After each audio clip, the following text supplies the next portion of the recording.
Bonjour à vous les investisseurs, j'espère que vous allez bien. Aujourd'hui on se retrouve dans une nouvelle vidéo comme chaque lundi. Aujourd'hui je vais parler un petit peu d'un problème qui m'est arrivé il y a quelques jours. J'ai loué à un réseau de prostitution mon appartement.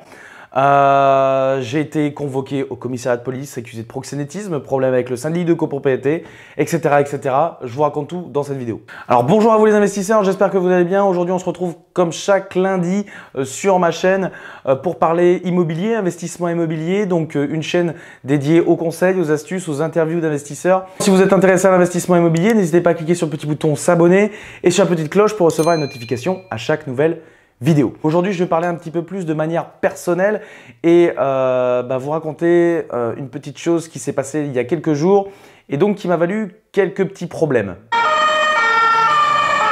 J'ai loué mon appartement à un réseau de prostitution sans le savoir et je vais vous raconter toute l'histoire. Pour mettre le décor, pour vous expliquer, j'ai un appartement que je souhaite vendre. J'ai signé un compromis de vente il y a maintenant 2 mois et demi.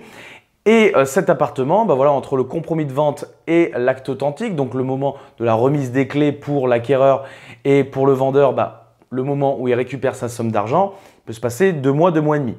Dans ce compromis de vente, j'avais mis que mon appartement, je devais le vendre nu, libre d'occupation, donc sans locataire. Pendant 2 mois et demi, je ne souhaitais pas rembourser directement de ma poche le crédit immobilier. Donc ce que j'ai fait, c'est que j'ai pris mon appartement et j'ai décidé de le louer en location saisonnière. Comme ça, le jour de l'acte authentique, je ne fais plus de location et les propriétaires récupèrent leur appartement. Ils peuvent en faire ce qu'ils veulent. Je prends mon appartement, je le mets sur différentes plateformes, Airbnb, Booking, TripAdvisor. Et tout se passe bien, ça fait déjà 1 mois et demi que je loue sans problème, très bonne rentabilité, très bien placé et il se passe quelque chose qui n'est pas très cool. Je vous explique, comme d'habitude, une personne demande de louer mon appartement pour une nuit. Donc tout se passe comme prévu, elle réserve, j'ai même cette personne au téléphone qui me demande quelques renseignements. Elle me demande quelques renseignements et puis même si elle peut changer un petit peu les horaires, normalement j'accueille les gens vers 15 h, là elle demandait si c'était possible d'arriver un tout petit peu plus tôt, vers 14 h. Donc pas de souci, etc. Et elle me dit qu'elle vient donc sur l'île pour une nuit pour le travail. Et maintenant je sais un petit peu ce que c'est que son travail. Bref, cette personne m'a l'air tout à fait convenable. Je ne la vois pas. Pourquoi? Parce que l'entrée des lieux se fait de manière automatique et la sortie des lieux aussi se fait de manière automatique parce que j'ai vraiment automatisé ma location saisonnière. La nuit se passe, on va dire tout va bien. Je ne suis au courant de rien. Je me rends dans le logement le lendemain pour faire, on va dire, l'état des lieux. Je récupère donc les clés, j'entre dans le logement et là, difficile de vous expliquer ce que j'ai ressenti, mais je sentais une atmosphère malaisante. Je sais pas, j'ai ouvert la porte, j'ai même pas fait un pas, je sentais qu'il y a quelque chose qui allait pas. Mais vraiment, c'était vraiment étrange. Et donc, je mets un pas dans l'appartement et là tout de suite, en fait, cette sensation, elle commence à être de plus en plus pesante. J'arrive, je vois la télé allumée, le son à fond, les couettes par terre, des cendres, des mégots de cigarettes par terre. Je vois, on aurait dit qu'ils avaient fait un barbecue, ils avaient mis toutes les cendres dans l'évier. J'avais les assiettes qui avaient été nettoyées avec les serviettes de bain. Du papier toilette encore qui déborde du WC. Des serviettes tachées. Un véritable petit carnage. Et pas le temps de constater tout ça que quelqu'un sonne à ma porte. Ça faisait même pas 1 minute que j'étais dans le logement en train de constater tout ce remue-ménage. Quelqu'un sonne à ma porte, je vais ouvrir et là je tombe sur l'un des copropriétaires de l'immeuble. Du moins c'est ce que j'ai compris par la suite. Cette personne m'interroge et me demande si je suis le propriétaire. Donc bien évidemment je dis oui. Est-ce que je loue mon appartement en location saisonnière? Bien évidemment je réponds oui aussi. Et là elle m'explique un petit peu ce qui s'est passé. Hier, j'avais loué en fait à 2 prostituées, des personnes qui recevaient des clients et qui n'ont pas arrêté de la journée. Elles ont reçu leurs clients à partir de 15 h et elles ont fait ça jusqu'à 8 h du matin. Entre 50 et 60 clients, toute la copropriété était au courant. Elles ont essayé de me contacter, sauf que le problème c'est qu'elles ne savaient pas qui était le propriétaire. Moi, je ne me rends pas aux assemblées générales, elles ne connaissaient pas mon nom.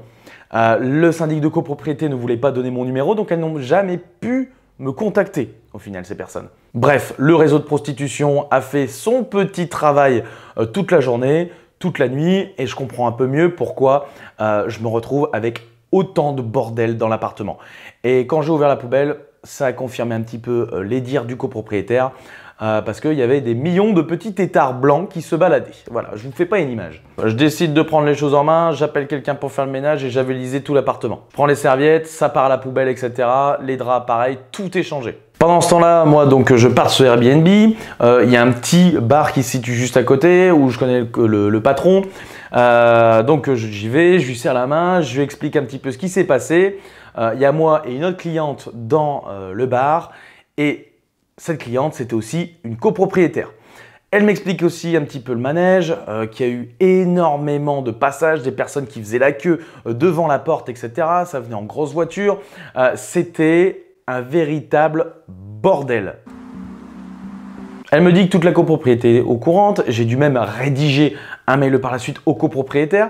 Au même moment où je parle à cette personne, je reçois un mail de mon syndic de copropriété qui clairement me tape sur les doigts pour me dire que je dois choisir les locataires que je fais venir. Merci, il n'est pas écrit prostituée sur son front ni sur le site internet. Bref, je ne pouvais pas savoir. Au même moment, en même temps, convoqué par la police pour m'expliquer sur les faits parce que quelqu'un a parlé de cette histoire auprès de la police. Je me rends donc au commissariat de police pour expliquer ce qu'il s'est passé. J'arrive au commissariat, pas le temps de dire ouf, tout de suite on me dit « Monsieur, vous faites du proxénétisme ». Alors à titre d'indication, le proxénétisme c'est 3 ans d'emprisonnement et 150 000 € d'amende maximum. Et on me dit, vous faites du proxénétisme et encore mieux, du proxénétisme hôtelier. Donc ça veut dire que je participe au réseau de prostitution. Le proxénétisme hôtelier, c'est même pas du proxénétisme. Là, c'est 10 ans d'emprisonnement et 750 000 € d'amende. Alors là, tout de suite, il faut que je me justifie. J'étais pas au courant. J'ai dû montrer que voilà, j'avais eu des échanges avec cette personne, mais que je ne la connaissais pas. Voilà, j'ai dû déposer plainte aussi contre cette personne. Moi, j'ai été tout de suite notifié à la plateforme de réservation que j'avais eu un problème avec cette personne. Elle avait fumé dans l'appartement, etc.